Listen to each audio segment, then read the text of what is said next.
Hey everyone, my name is Eddie1. It has been a while since I have recorded a commented tutorial, and I'm going to do so again after a while because before I stopped recording, due to the only fact that my old microphone, my old earphone, the one that is attached with a mic, it has finally broke and completely destroyed it. I couldn't hear on one side and then suddenly stopped working on both sides, so I threw it away.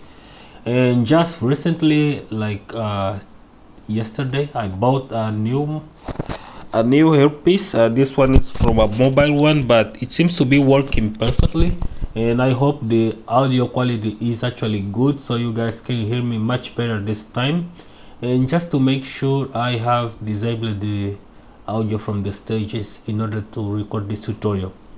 We're going to do several tutorials for Jin in this following year. I've been playing this character for 10 months actually, and I understand him a lot more now that I used it when I did my first tutorial. So be on the lookout because we're going to give you a Jin advanced tutorial, a full tutorial on Jin Kazama, but advanced one for those who have covered the first one, and we're going to make corrections on that tutorial regarding frame data and how to use weak sides and top 10 moves and stuff like that. We're going to revisit all that and make corrections on the tutorial. We're going to explain specific tools, things that you don't see around in many tutorials. We're going to cover a lot of things that Jin can do in this game, and yes, he is still a top 10 character and one of the strongest characters in the game. And Jin is really a good character in this game. So today the tutorial is going to be about this.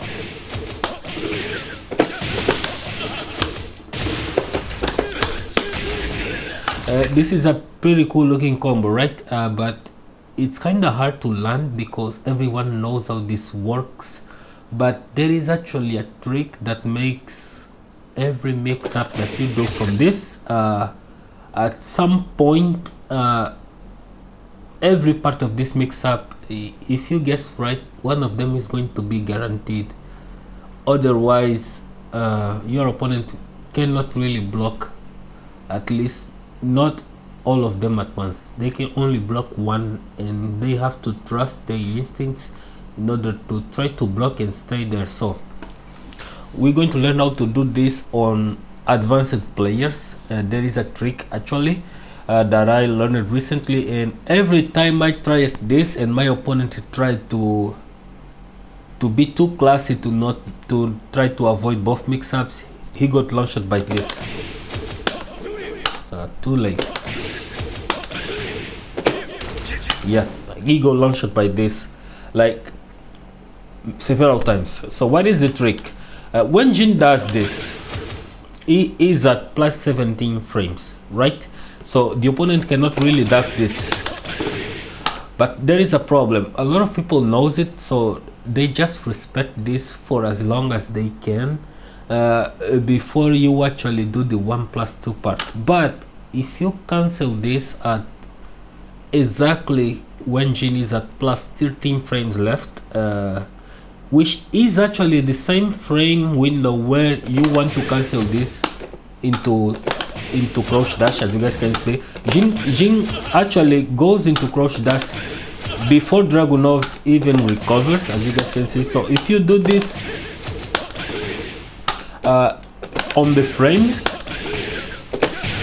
your opponent just going to get launched by it. So this is the first mix-up. The second one is cancelling into ECD1 in order to launch people trying to duck on the last possible, trying to react to CD4 or trying to react to CD4, and you can launch them with this, which is actually unsafe.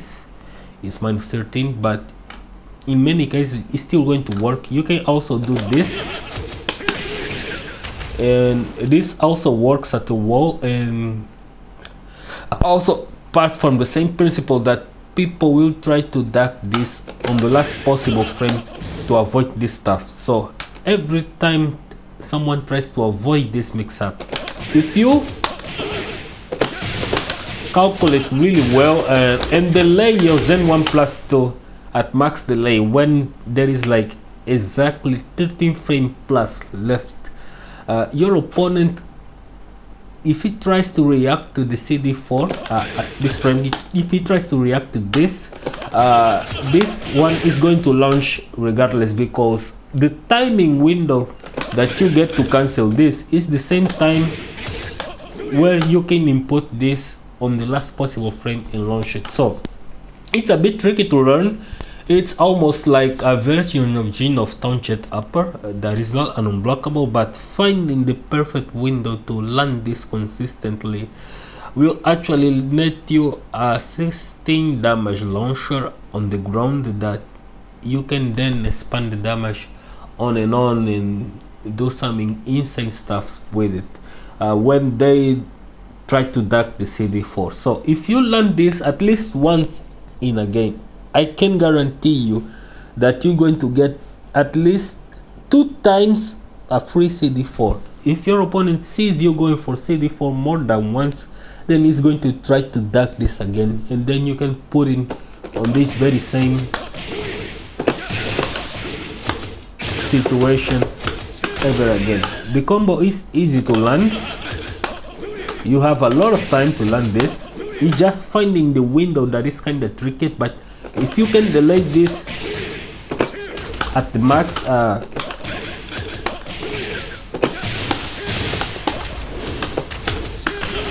your opponent is going to be fucked. So this is how you do this on high level players, people that are too classy to guess one mix-ups. They have to try to guess everything, like cross blocking for a while.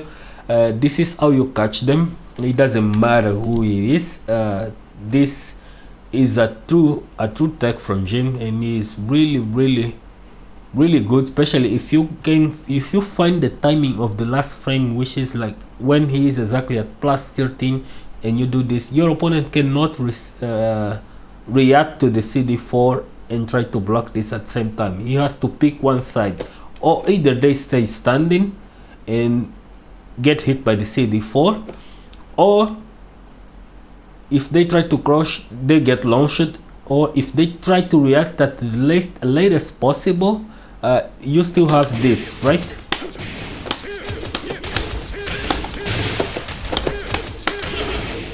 So that is the trick today, and I'm not going to prolong this video as much.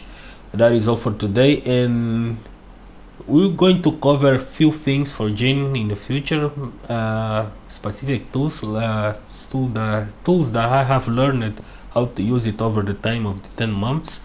And then if you guys would love it, I will make a new tutorial for Jin, and this one is going to be advanced tutorial, because I will cover all aspects of Jin so far that I have covered in separate videos, but I will cover everything in a more advanced level, meaning when to use stuff like down two, why you want to dash in like this, baiting out with standing 2, which is amazing, and among other things. So this is the video for today, and it's just a test on the audio. If you guys can hear me clearly, give your thumbs up and let me know in the comments, in the feedback, if the audio is pretty good, so I can make another videos with this same earpiece. So thank you all, hope you guys enjoyed the video. We have a lot to talk about.